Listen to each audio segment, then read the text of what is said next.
This week on MuggleCast, we loved Eulalie Hicks in Secrets of Dumbledore, and now we're spending a full episode discussing her character. This week's episode is sponsored by Framebridge. They make it super easy and affordable to frame your favorite things, from art prints and posters to the travel photos sitting on your phone. And with Father's Day around the corner, Framebridge also makes the perfect gift. In fact, select gifts ship next day. Here's how it works. Just go to framebridge.com and upload your photo. Or they'll send you packaging to safely mail in your physical pieces. Preview your item online in dozens of frame styles and gallery wall layouts. Choose your favorite or get free recs from their talented designers. The experts at Framebridge will custom frame your item and deliver your finished piece directly to your door, ready to hang. Instead of the hundreds you'd pay at a framing store, their prices start at $39 and all shipping is free. Plus, our listeners will get 15% off their first order at framebridge.com when they use our code MUGGLE. Order online at framebridge.com or stop by a Framebridge store to work with a designer in person if you're in New York, DC, Atlanta, Philly, Boston, or Chicago. Get started today, frame your photos, or send someone the perfect gift. Go to framebridge.com and use promo code MUGGLE to save an additional 15% off your first order. Just go to framebridge.com, promo code MUGGLE. That's framebridge.com, promo code MUGGLE.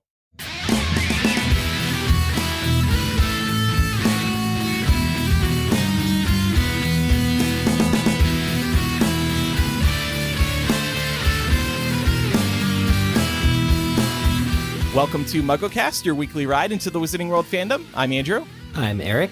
I'm Micah. And I'm Laura. This week, we're focusing on one of our favorite new characters from Secrets of Dumbledore, Eulalie Hicks, played by Jessica Williams, and we are just going to jump straight into the discussion today. It's been a while since we've done one of these character discussions, I think.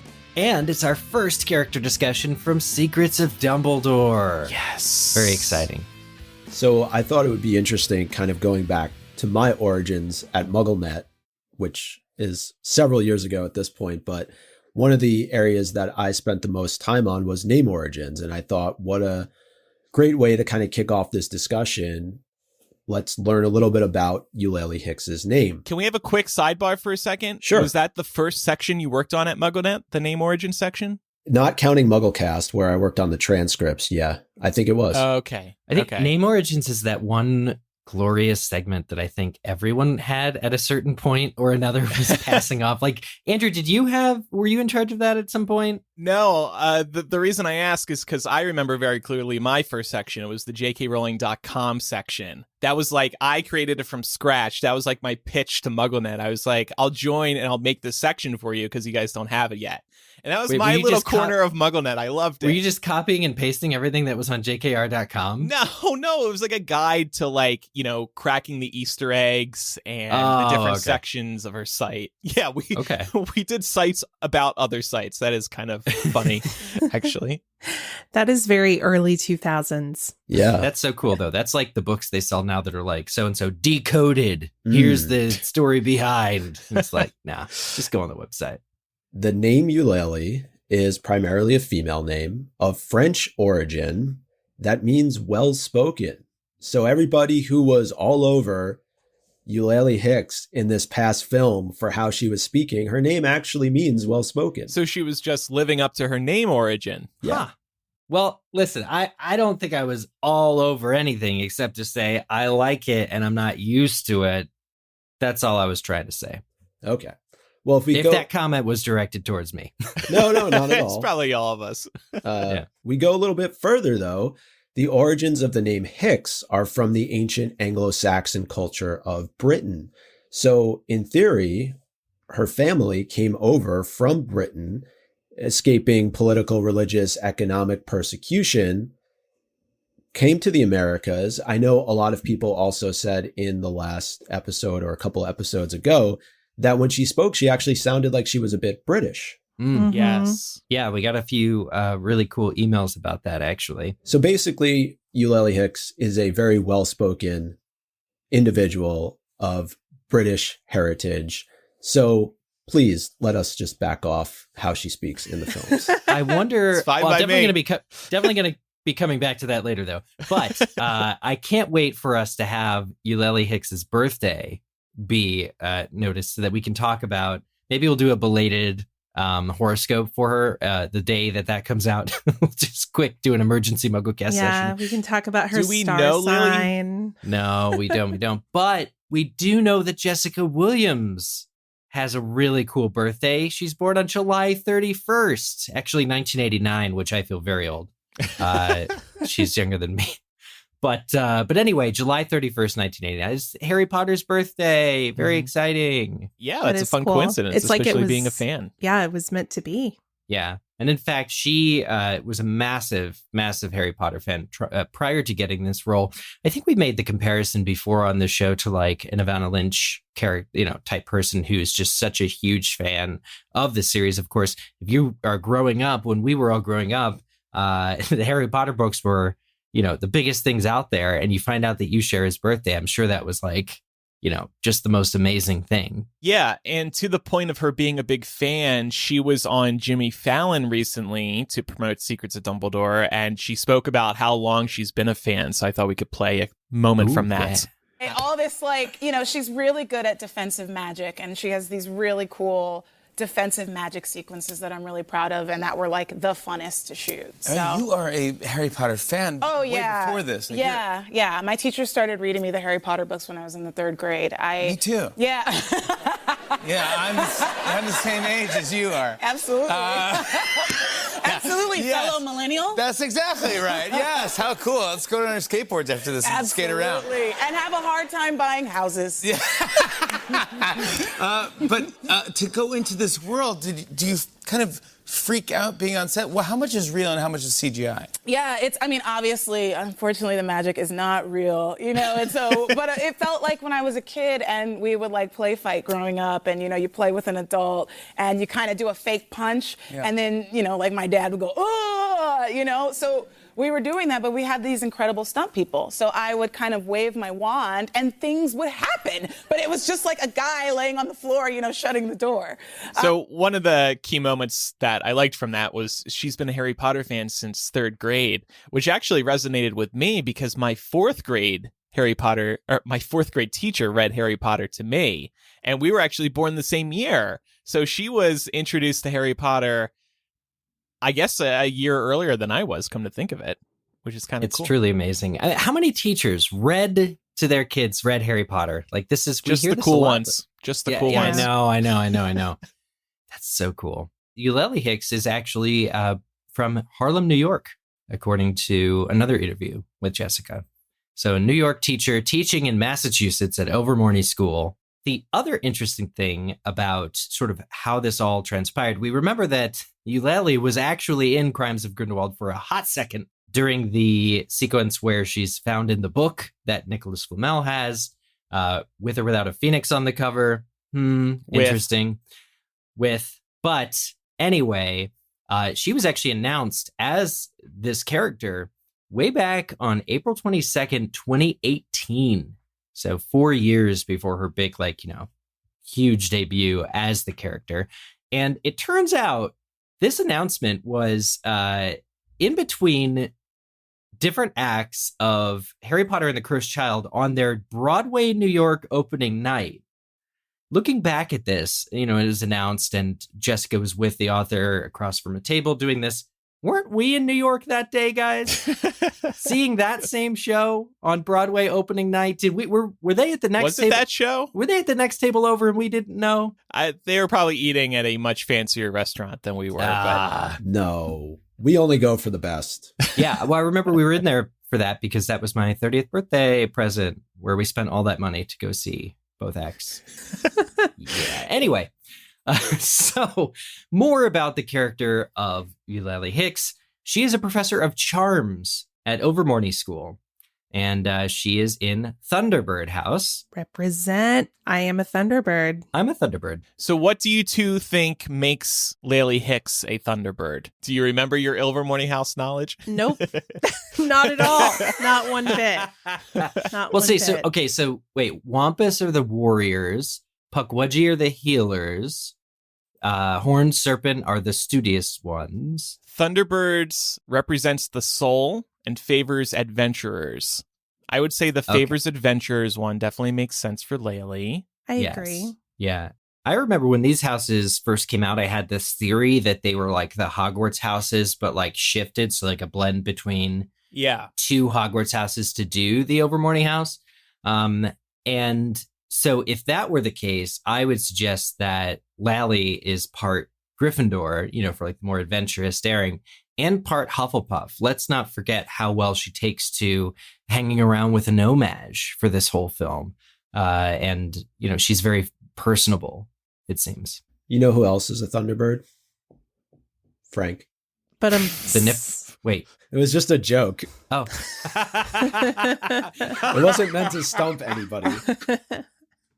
I thought we'd take a quick second just to talk about charms, because this is the subject. Like, if I imagine that she and Professor Flitwick are just totally different in style, but they both are very similar, I guess, in personality. I don't know, to be a charms teacher, you really have to love the cool field of study that are charms, right? Mm-hmm. And not only that, but Lally wrote a book on charms, which Newt read and says is very, very good.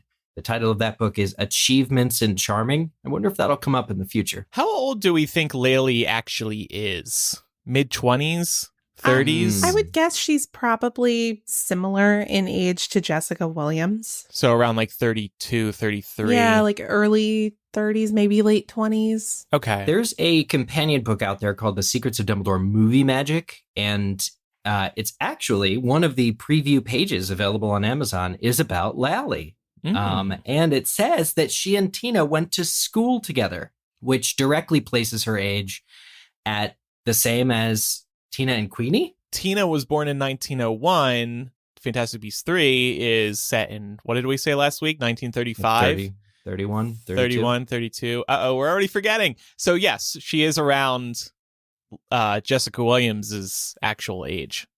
32, 33, let's say. Okay. Interesting. The reason I ask that is because if you've written a book, presumably you're already very, very good at what you do. So you have the authority to write a book on charms, and evidently one that somebody like Newt and maybe even Dumbledore really admires. I just think it's cool to have like a hip young charms professor at Ilvermorny.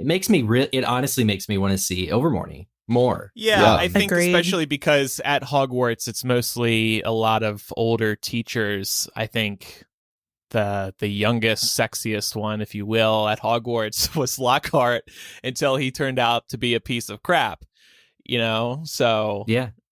I think that's probably one of the more appealing aspects. I think you're right that she is younger when so many professors we know aren't. Right. Well, I see her. Oh, I was sorry, going to Laura. say, how old is Ilvermorny at this point?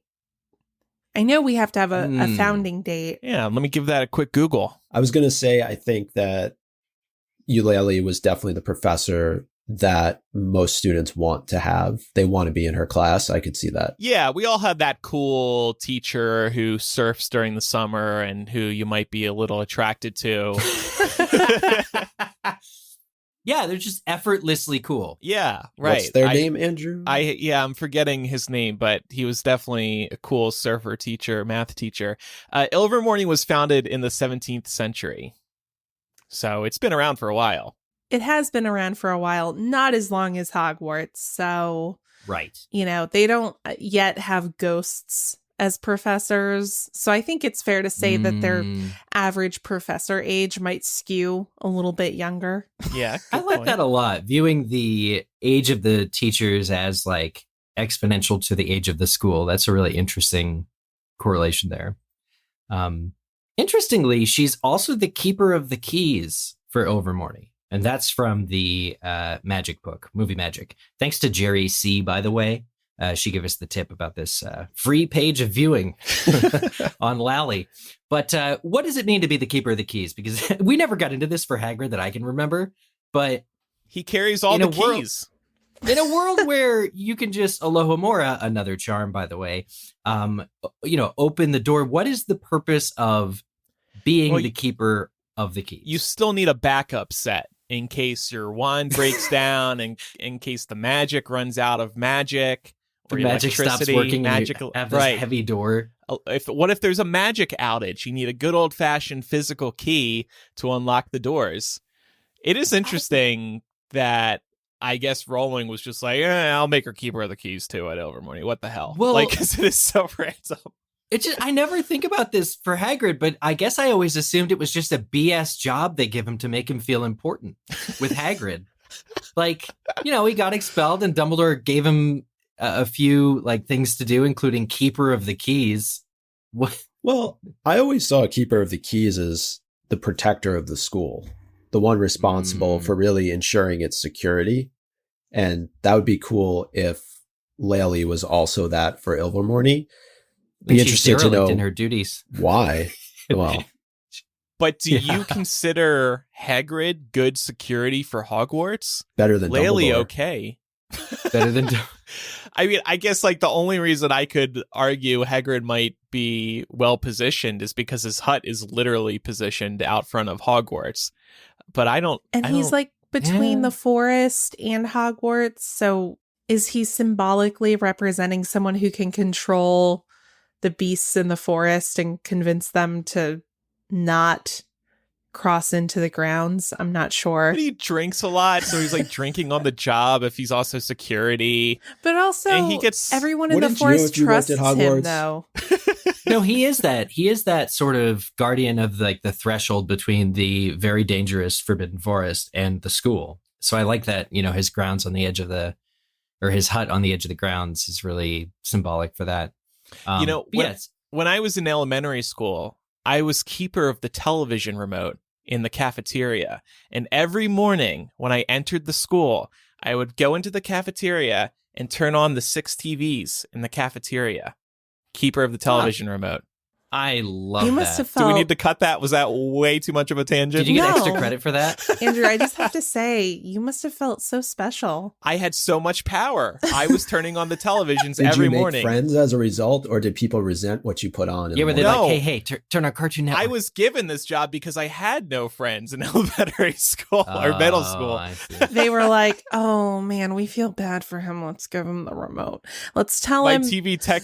Tell him that this is like a big responsibility. I know, exactly. That's what I'm talking about with Keeper of the Keys. Hagrid does not have to let anyone in ever. Lally gallivants around the world. She's in Berlin. She's in Bhutan. She's at Hogwarts. I bet nobody even knew she was gone. Apart from her teaching duties, the Keeper of the Keys role is a useless role. I'm going to say it. But it would have been great if in Secrets of Dumbledore, we saw her carrying around a big ring of keys. Actually, I'm glad you mentioned that. Because Colleen Atwood is quoted, the costume designer is quoted as saying there is a keychain underneath like her vest. There's you don't see keys. It doesn't jingle when she walks, but there is a ring, which is symbolic to her role there.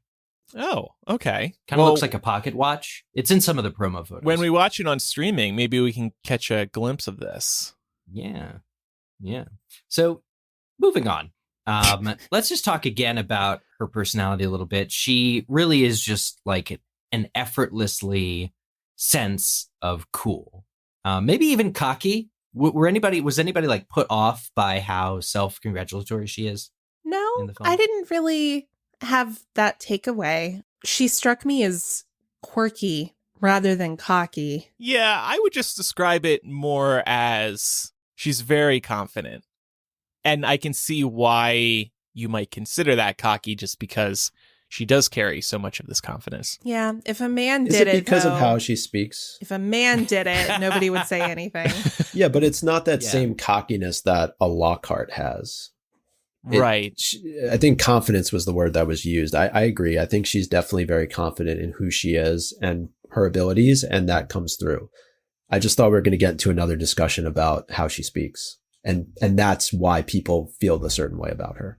Well, I think, too, it really helps that she's been recruited during the plot of the film because of how awesome she is. Look, I mean, I don't think that any of these people in this movie, these heroes, need to question their own worth when Dumbledore himself is recruiting them for this task. And their stakes are no higher than save the Wizarding World. So I think you're allowed to be cool and a bit self-assured when going and doing this thing, because she's really the standout character in this film, I think, because of how awesome she is. And to what Jessica was saying in that interview, a lot of like the magic that she gets to do is also very awesome. This might be a controversial take, but I feel like the Americans in this series so far are the best characters. I agree. Wow. Jacob. Jacob and Lally. Lally, Yeah, I yeah. think they're the most interesting. I don't think it's an American bias. I just think, oh, maybe it is. It's our I time. didn't realize that It's our It's our time. time. American Wizard Hive, rise. this movie was putting Hufflepuffs on the map, and now it's putting American Wizards on the map. Yeah, that was like an Yay. unintended consequence, I'm willing to bet. But Yeah. Well, I didn't even realize that by pairing Lally up with Jacob, it's the two Americans. yeah. as a pair. Oh, that's a good point, too. So something we discovered about Lally that I find very interesting is that her wand has a mermaid handle, and it has an African mermaid hair core that was made of African rosewood with a light ebony shaft. And I thought this was especially interesting because when I was looking around on the Noble Collections website, I noticed that Queenie's wand has a seashell handle. So two wizards in America have wands with very unique handles. I don't really remember seeing this in the Harry Potter series much. I guess some wands had maybe like a skull Voldemort's handle. is like a femur. Yeah. But Yeah. that is really interesting, and I think it's very a cool way to make it very specific to the character, right? So like clearly that resonates with Lally as a character, the way that Queenie's seashell wand would relate to her.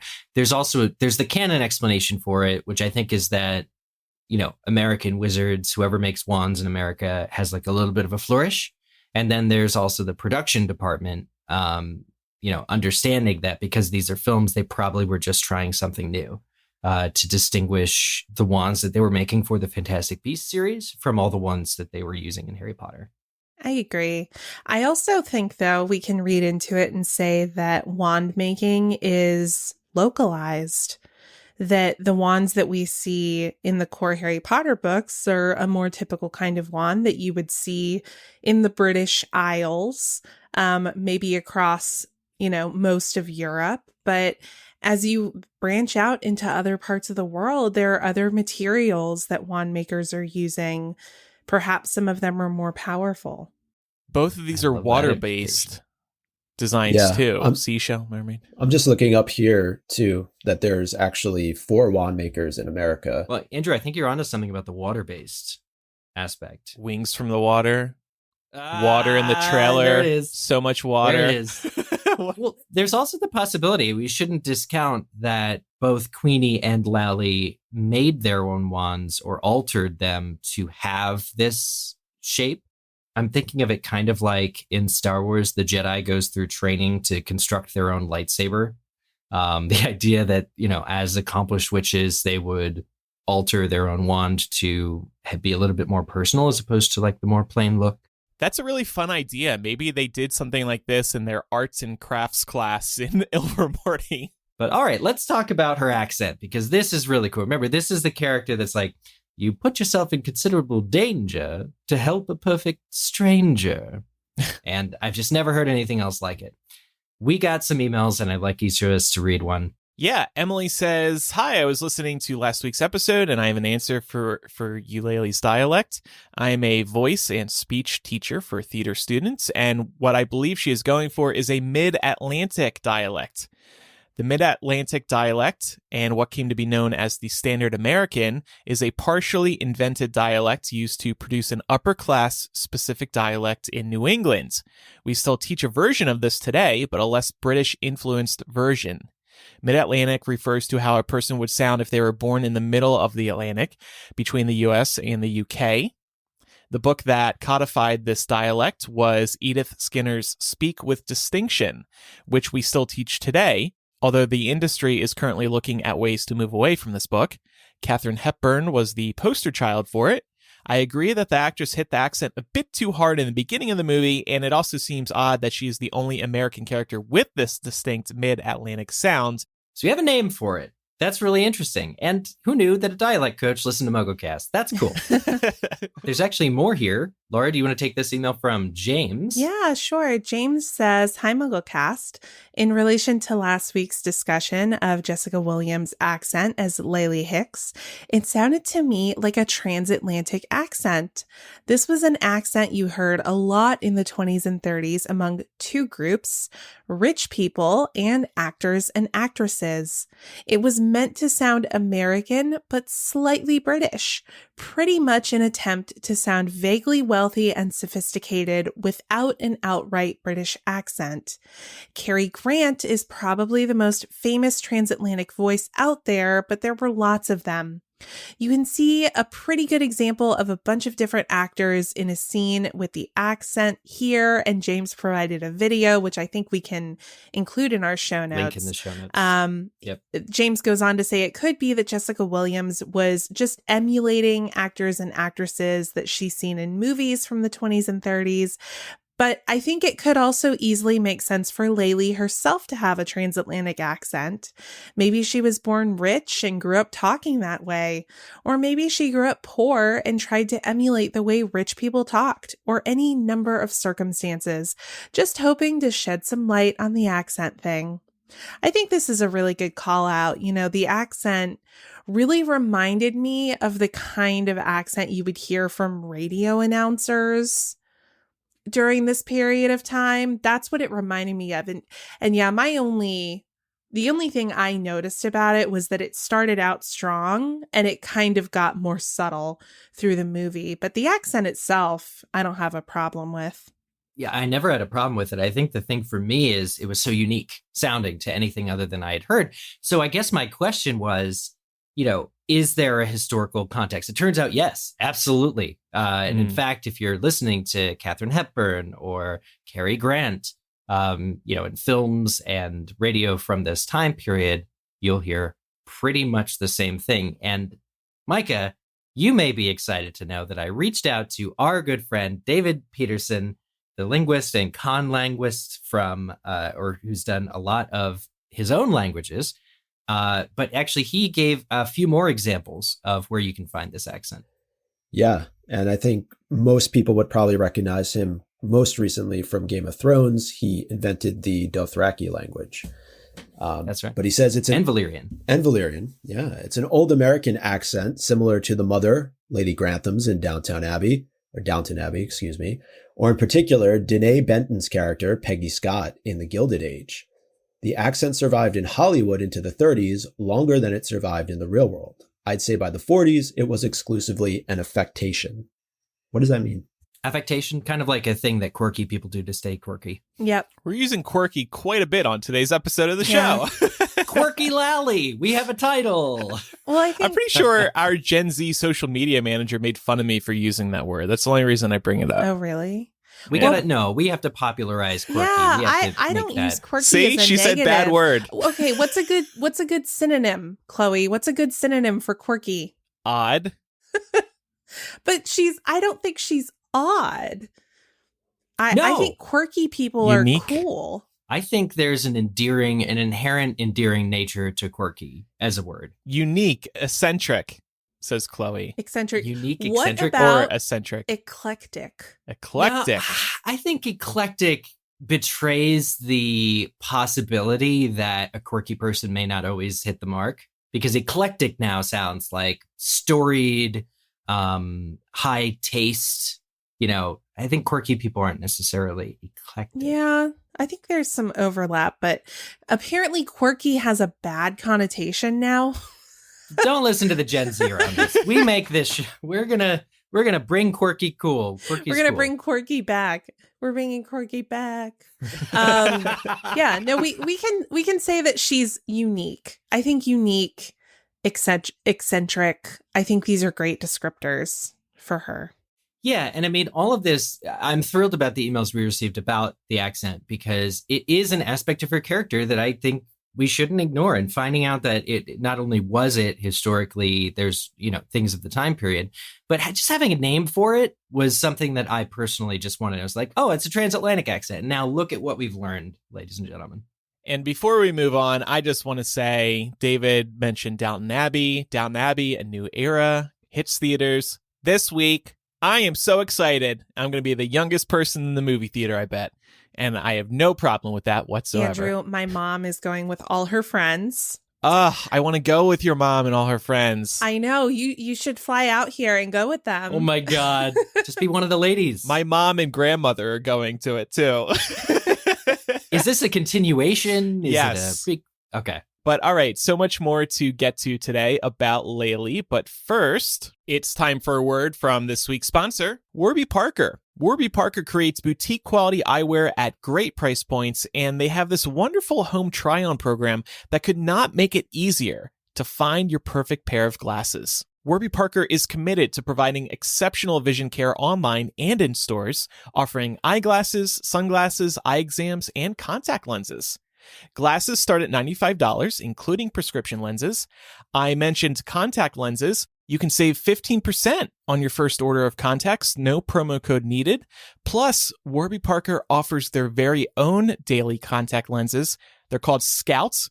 Scout is a comfortable, breathable, and affordable daily contact lens. A 90-day pack is only $55. If you don't need contacts, but you're looking for glasses or sunglasses, try Warby Parker's free home try-on program. Order 5 pairs of glasses to try at home for free for 5 days. There's no obligation to buy. They ship free and include a prepaid return shipping label. Try 5 pairs of glasses at home for free at warbyparker.com/MuggleCast. This is exactly what I did. I picked out a few pairs that looked of interest to me. Then I ordered my home try-on kit. I received the glasses and I tested all 5 out in the mirror, checked myself out, and then I told Warby Parker which pair I wanted to buy.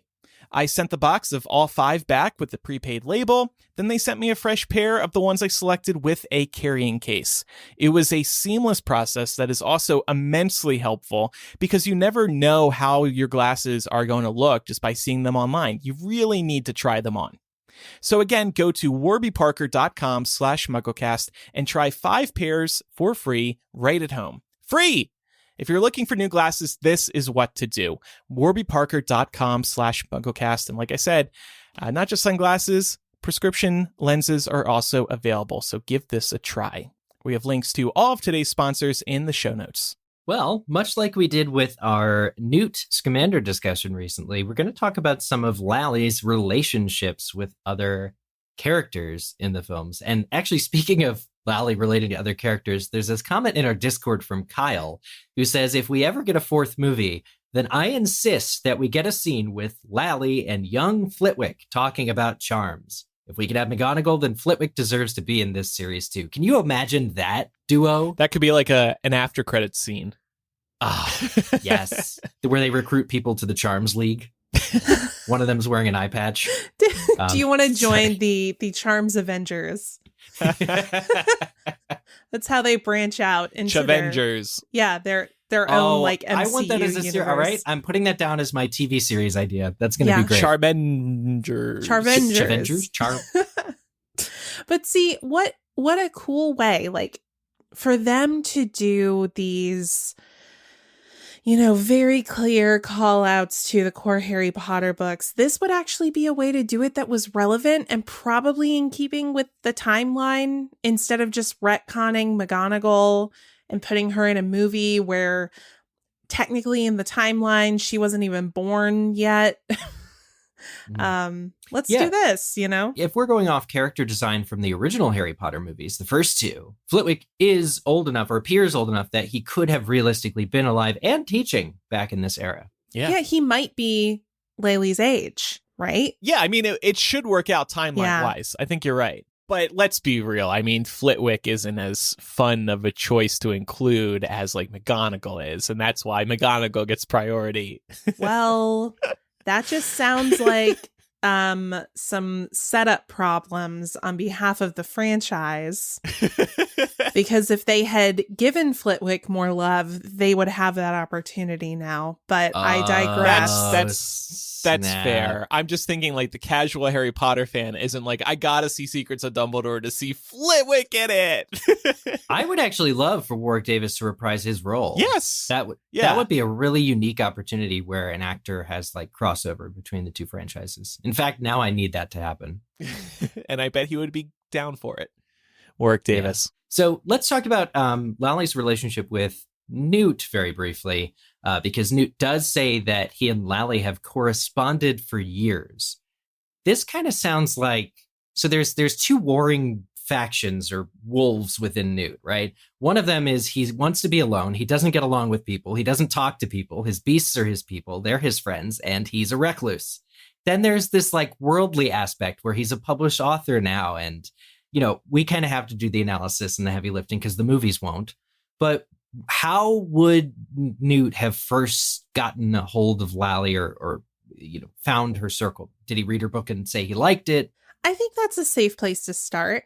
Although I could also see her maybe reading his book first and getting in touch, because she just seems a lot more outgoing and like the kind of person who would make that connection. So I could see her reaching out to him, hey, one academic to another, I loved your book.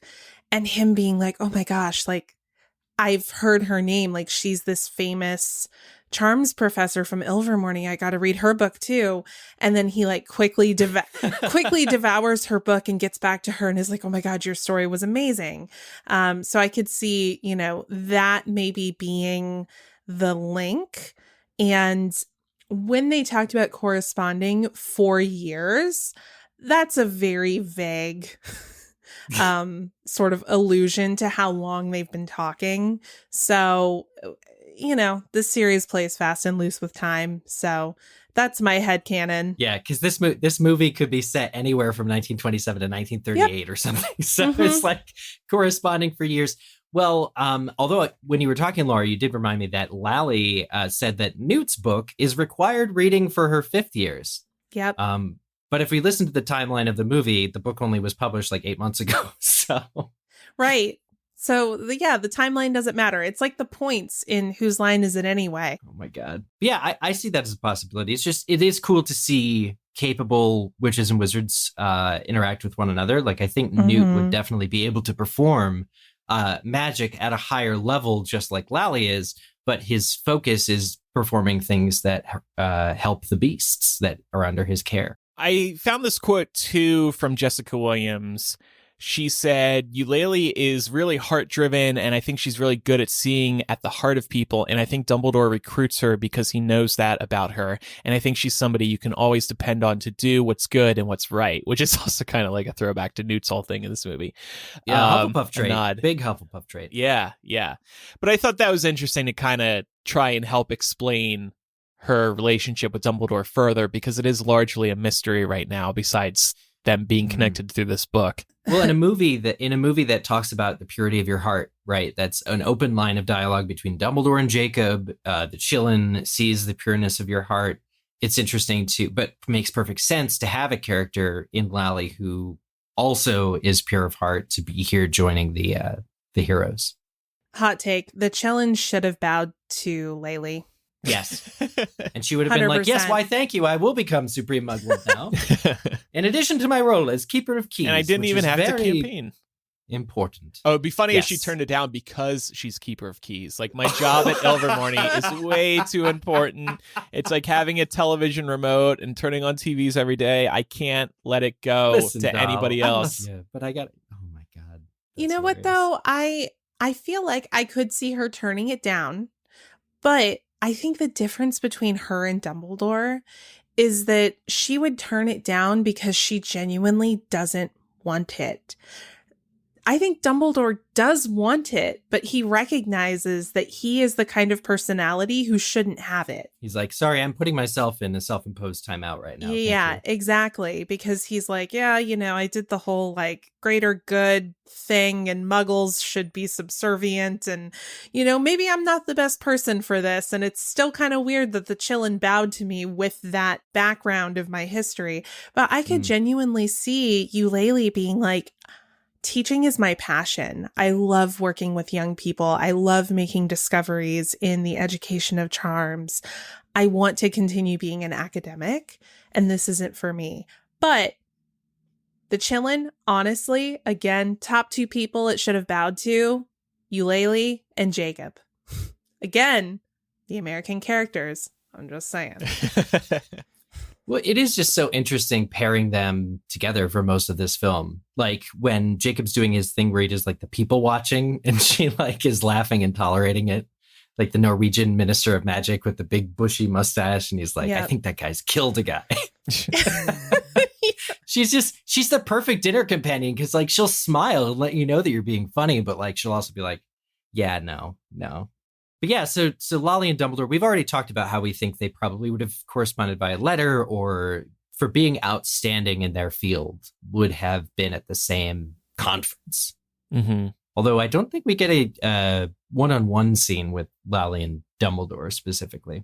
No. There's that one moment when they're on the city streets. Oh, right. But it's not just them. I think Jacob's there too, right? And Lally and Dumbledore do have a kind of back and forth. And I really liked that scene because you could tell they had great chemistry and just the two characters had a good relationship too. While it was a small and subtle moment, I thought they really shined in that scene. I'm saying Lally, Eric's saying Lally. I don't know which it is, but I feel bad going back and forth. But it's an accent thing. I'm sorry. No, it's not. I'm not saying it's. I don't know who's right.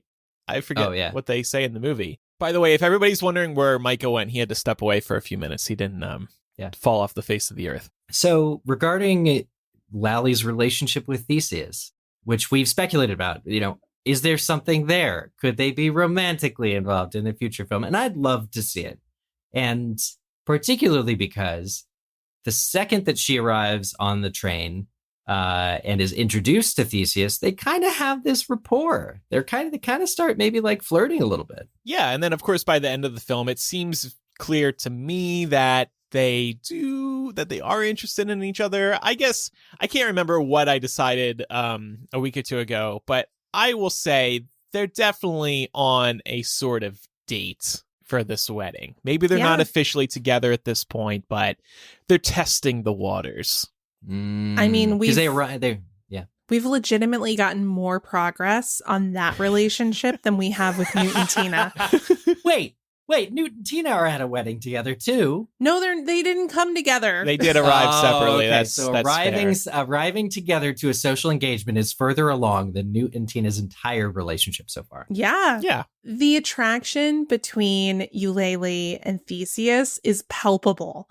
We all walked away from the movie feeling it. With Newt and Tina, it's like we just like glance shyly at each other. They're bashful. They like each other the same amount. They're just shy about it. They're just boring. I'm sorry. Their relationship is so boring to me. Every other relationship is so much more interesting. I think it just needs to move more. That's the reason it's boring. Like you can see they are interested in each other. Like Newt just like practically blacks out every time he talks about her. But but there's no progress in this relationship, and that's I think that's why it's boring. Fantastic Beasts 4 should be Newt trotting around the globe to secretly find from the belly of a beast like a jewel or something that he can put into a ring and propose to Tina. And that'll be the whole film, moving their relationship forward. Salamander eye. He'll just... Oh, ugh. Yeah. No, he wouldn't do that because he's not going to hurt an animal, but he'll find the one salamander that can regrow its eye. There you go. He'll find like a rock that looks like a salamander eye. Yes. Polish it, put it in the ring. Like Grop with the bicycle. Yeah. Like, I think this is very nice. Here, you should have this. But what I really love about the idea of Eulalie and Theseus is I see them being a challenge for each other, not in a negative way. But I see them both as having very strong personalities and senses of self and their obligations. And I can see the two of them pushing each other to sort of be better or grow. Whether that means that they grow together or grow apart, I don't know.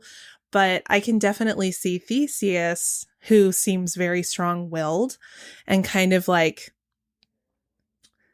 I don't know, prototypical, like stiff, like upper crust British type, being kind of thrown off by Eulalie and her adventurous spirit and her unwillingness to compromise her values and what it is she wants out of life. I think I mentioned this in a previous episode, but I could see him wanting her to move to the UK and her being like, nope. I'm keeper of the keys, yo. I gotta stay here. It's a really important job, honestly. I can't boat back and forth between the two countries every time somebody needs me to unlock a door. I mean, we saw what happens when wizards get on boats. I'm not doing that. Oh, God, you're right. I don't have You're right. wings They to sink the rise ship. from the water. I read through one interview with Jessica Williams, and she did say that she is going to continue to have a big role going into movies 4 and 5, asterisk, assuming those movies happen. So I do think the plan is to, I'm hopeful the plan is to develop Lally and Theseus's relationship over the course of the next 2 movies. And it's also good just from the standpoint of Theseus losing Lita in the last movie. Clearly there is something there. Though that said, I am glad that those two aren't together, because I felt bad for Newt, who seems to used to have feelings for, it's the dynamic was just a little strange. So I will say that Lally and Theseus are both very organized people, right? They're a part of a larger organization. So, Theseus is a ministry man, and there's a formality about that. To Laura's point about him being sort of crusty upper class British. But then Lally is very well established as a professor, as a teacher, as an educator. They both probably really love their jobs. And Newt, in comparison, is very itinerant and very kind of nomadic. In his life and even in his views, it seems. So I think that Lally and Theseus are of the same cloth. Yeah. I ship it. I think it makes sense now to talk about just some badass Lally moments. This also raises kind of a problematic question I kind of want to ask you guys. When we first meet Lally, she is setting an elaborate trap, basically, because she has been sent to recruit Jacob to go with her, but she is under the impression that he would not want to. So she pays a cousin of hers to come and accost her on the street, knowing that if he makes a big enough fuss, him and his buddies, Jacob will hopefully step in and do the right thing before what exactly happens. Do we think it's kind of problematic that she stages her own assault to get Jacob out of his shop? The thing is, it was never going to be an assault. It was just because she was working with these guys. It looks like it's going that way, but it just doesn't go any further than heckling. And for that reason, no, I don't personally think that this is well, and she's in charge of it, right? So she has agency over the whole thing. And I think she does this because she knows that based on who Jacob is, he would never not intervene. So she knows it's probably the best way to get his attention. And as we see, he's very stubborn when it comes to getting involved with the wizarding world again. So it's going to take something big to convince him, pull him out of the woodwork, or the shop in this case. I suppose I would have preferred it if she just straight up asked him first, and then when he said no, she's leaving, and then these men follow her, and he's like, oh God, I gotta help her out. Kind of a thing, as opposed to this misdirect. And let me be clear, this is not a mark on her character. It's a mark on the writing. When I first heard that this was going to be how Lally's introduced, staging with these guys that are coming after her, I thought, why would you even bring this up? Why is this? What is the place of this? This seems incredibly problematic. I think it's fun because the second time you watch it, you know what's going on from the beginning. The first time you watch it, you have a completely different interpretation of the scene. Whereas the second time that you watch it, you know what's really going on, and then you read it totally differently in real time, which I thought was fun. That's much more enjoyable, when she's giving him tips like raise your arms wider, like a crazy man. Yeah. It's fun, but at first it was not at all fun. I think the rewatch, it's better. Yeah, I think the thing is though, and I mean this is just me coming at it with my perspective, but I felt like there was something empowering about it in a way of giving her control over that situation to kind of manipulate what was happening. and ultimately kind of reverse the roles, where you thought that it was a scenario where she was being heckled, but actually she turned into the heckler. Oh, fair enough. It is what it is. Nevertheless, when she gets to the moment where Jacob's like, I'm not the right guy for this, and she says, actually, you are. She's able to prove it because he did just come out of his shop to save her. So she did manage to bring out, and I understand that's why this is in the writing, to really bring out Jacob's heroic side. Mm-hmm. He's able to see past his own depression, his own self-worth issues as a result of what happened with him and Queenie. And it's also very effective at recapping the events of the previous films when she's kind of walking through his history and proving that she knows more about him than he may know himself. So I think from the word go, we're pretty interested in her. Also, she closes up his shop for him. She changes his clothes for him. And then they use a book to disappear. In fact, so much magic involving Lally involves books. Do you guys there's that whole sequence later at the candidates dinner where Jacob is like, they both walk on top of books to elevate to like the center of the room before disappearing. It's very, very bookish, very cool, very professorial type of magic. It's symbolic of the times. It might be a nod to Harry Potter fans. And she's an author. Yeah, she's an academic. She's an author. So I think that's just her unique spin on what her, book portkey looks like and how it works. And speaking of the candidates dinner, it is Lally who kind of saves Jacob's life when he decides he's going to confront Grindelwald and somebody shouts, "Assassin!" People would realize pretty quickly that Jacob was not doing anything magic, but Lally is the one who casts the first spells and then also directs his wand to point at the spell to make it look like he's actually, causing the distraction that he is. Lally very nicely, I think, comes in exactly when she's needed and where she's needed. She's very apt in that way. Yeah, I really liked this scene, but I wish that Jacob was still able to do his own magic through that wand. That just would have been way more interesting, and I think what really everybody was expecting. I don't know what the point is of the wand if he can't actually do something himself with it. To confuse Grindelwald. But why do we think Dumbledore paired Jacob and Lally together? It might just be that as an objective observer, she's able to, Newt is caught by surprise constantly in this film. He lets his own brother get taken right in front of him. Sorry, Newt, you did do that. So I feel like Lally is able to be one step removed and thus a better protector for Jacob, who I think objectively needs the most protection in this film. True. I guess it is a sign of his trust in Lally that, see, I'm saying it the other way now, that I didn't even notice the Lally thing. Okay, so her name is Eulalie, right? Eulalie. So if we're shortening it, it would be Lally, right? Okay, Lally, yes. Is that what she says in the movie? Eulalie Hicks, I think. I don't remember if she says Lally or Lolly. We need to watch a clip again. Discord, help us. I think it's a sign of Dumbledore's trust in her that he does pair her up with Jacob, because obviously Jacob is in danger, like you were saying, Eric, potentially in a lot of danger. So he needs somebody by his side who's really going to be able to look out for him.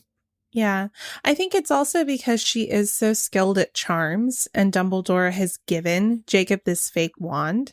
So if there's ever a point where Jacob needs to give the appearance of being able to do magic, then Lally is the perfect person for him to be partnered with. I agree.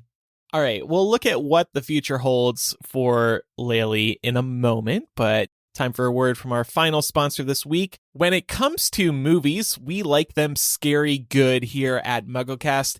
And when we're in the mood for a classic horror film or a supernatural show, we turn to Shudder, where they premiere a new movie or series every week.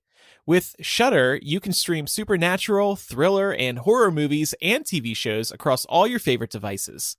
Shudder's expertly curated collection includes must-see titles like The Seed and Sea of Me, plus all the best horror documentaries and the hit series Cursed Films, which explores strange and tragic coincidences on allegedly cursed productions like The Exorcist, Poltergeist, and The Wizard of Oz. Such a fun idea for a doc. If you're a fan of old classics or looking for the next classic, you're going to love Shudder's collection from around the world. They've got favorites like Halloween and the Texas Chainsaw Massacre, along with big new releases like VHS 94 and Hellbender. On Shudder, there's an exclusive movie premiere every week, like Mom vs. Creepy Cult Chiller The Twin, starring a Discovery of Witches' Teresa Palmer, and Love her. Excellent, and gore-filled outbreak horror The Sadness. So as you can see, so much is available. One I didn't mention yet is the found footage phenomenon. This is a documentary tracking the origins of the found footage technique and how it transformed with technological changes over the last decades. It's so interesting, and you could stream all this and more from Shudder's ever-growing library of great horror and thrillers ad-free for just $5.99 a month. Shudder has everything supernatural, thriller, and horror. We can't get enough of it. You're going to love it too. And right now, you can stream your first 30 days of Shudder for free. Go to shudder.com and use code MuggleCast. That's SHUDDER.com, code MuggleCast. So, what does the future look like for Lally? A week or two ago, one of our listeners, Justin, who I think is in our Patreon Discord right now and on the live stream, he said that the first HBO Max spin-off series needs to focus on Lally. And this got me thinking, what could they do for her if she got her own solo show? Because I think it is a good idea. We Americans, there's lots of American Harry Potter fans, we would love to learn more about the American Wizarding World if they do a good job. Right. Building in, world building. Right. So I came up with a pitch for a TV show. Y'all want to hear it? Yes. So this show is just called Charmed. You loved the original Charmed, but hated the reboot on the CW. Now Charmed is rebooting again, and this time it's a whole new show. Join Eulalie Hicks as she balances life as an Ilvermorny Charms professor with needing to assist friends across the American Wizarding World. In each new episode, Lally helps her students hit the books and practice charms before she portkeys her way around the 1950s American Wizarding World to put her charms to use. Who's going to tickle a sleeping giant awake and levitate them off a busy Muggle road? Who's going to trigger an effective exploding charm that'll open a cave rumored to be filled with ancient magic studies? Who will undo a horrible drought charm that has caused panic on the West Coast? Lally's got it. I can see the theme song right now focused mostly on that slogan. Lally's got it. Who's got it? It's Lally. like Bewitched, maybe. I know. I was yeah. saying, I love the idea of it being shot as though it's in that time period. Like, kind of like how it reminds, I mean, Bewitched, of course, but it also reminds me of how they shot WandaVision. Right. Yes. To make it look like it was in period. That would be super cool. So good. Yeah. I love everything about that pitch, Andrew. I think it's the definitive pitch. Thanks. I was very excited about it when I came up with It's it. excellent. HBO Max, hire Andrew. You get time in Ilvermorny, and then on her weekends, she goes and saves the day across the American Wizarding World. That would be a lot of fun. I really would love to see, Lally relate to Tina a lot more. I think we have a second chance, perhaps, of learning more about Tina as a character if you have a scene where Lally is regaling everybody else about stories about Tina, since they are close, since they do know each other. So having Tina have one of her presumably closest friends and her sister back in the next movie really gives us a prime insight into seeing the whole dynamic. So hopefully Lally in future films will be paired with Tina, and you'll get to see like just these two badass witches really just go help and fix things. Yeah. What else do we think the future holds for Lally? Maybe not spin-offs. Let's say in the next movie or two. I'd hate to see her. She doesn't strike me as being somebody that would be too emotionally affected. But like, say one of their member gets captured or something, right? She's cool. She remains calm. I wonder what kind of thing could like make her lose her disposition. She just always would be very on task. So it's hard to imagine what struggles she could have. Yeah. I would love to get more of her backstory because it does seem so interesting. Like, what was her childhood like growing up in Harlem? Didn't it say that she came, her parents are no-mages? I think that's, Yeah. yes. And So she's no-mage born. Like, I would be really interested to see what that looks like in the community where she grew up and how she learned that she was a witch and what it looked like for her to make that transition into the wizarding world, how she became so skilled so quickly. I feel like she's got some Hermione energy about her too, in terms of how quickly she must have picked up on living in the wizarding world. I just think it would be really great to get more of that context. I don't know if it's appropriate for these movies, but I would love it if she turned out to be the standout character of these films and did get a spinoff show. Well, what I love about the email we got from James, too, about her accent is this implication that as a character, maybe she's either, grows up rich or is adopting the persona of that like educator in the way that she speaks, that more high class person, almost as like a defense mechanism to help her achieve her ambitions. I love that read as a possible read into her character because we know how damn good she is. So it'd be like if Hermione started talking like she was an adult, like really cool. Yeah. Yeah, I think maybe assuming we do see another movie, I feel like a broken record prefacing everything I say with that at this point. I think maybe we could finally get an explanation for why she was in this book and opening up that whole storyline. That could be a good way to continue to keep her relevant just because, that's how we were initially introduced to her. So there has to be more there. And then she's already proven herself as a worthy part of this group. And so she'll just continue to be a natural, relevant part of the fight going forward. Not to mention, she kind of has experienced firsthand now some of Grindelwald's terror and reign. So she'll be further motivated by that to stay involved with the fight, I would think. I don't think we've seen the last of her, assuming this film franchise continues. But I think even if it doesn't, there's enormous potential because we only scratch the surface of her character in this film. There's clearly so much going on there. And I think that should the franchise choose to branch out in other directions, she would be a great character to continue working with. Jessica Williams just needs to fly over to California, knock on Mr. Warner Brothers' door and say, look, I've been a fan of Harry Potter since 3rd grade. Let me tell you what to do with this series or maybe a TV show about my character going forward. We've mentioned it before.